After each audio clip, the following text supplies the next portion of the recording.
Uhoraho niwe mwungere wanje sinzokena. Ambyagiza mu buragiro bw'ubwatsi butotahaye. Andongorera iruhande y'amazi adasuma.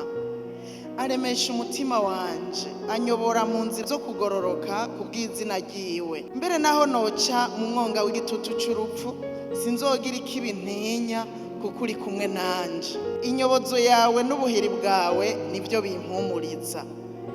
Antegurira ameza mu maso y'abansi banje. Wasize amavuta mu mutwe, igikombe canje kirasesekaye.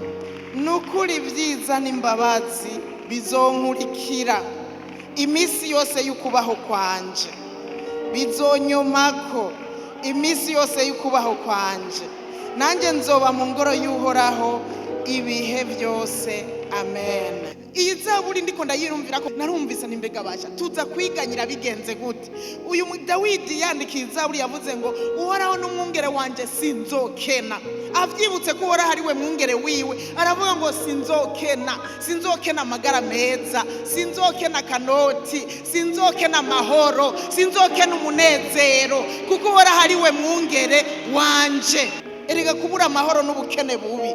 Wopfuma ubura amahera aho kubura amahoro, kuko hariho abafise amahera batagira amahoro. Abo baragowe cyane gusumba wewe ufise bikukagira amahoro, gusumba wewe ufise bikukagira umunezero. Umunezero urazimvye. Umwungere ni waduha umunezero, umwungere ni waduha amahoro. Muri uru rugendo nyene agenda turagira akakubwira ati humura.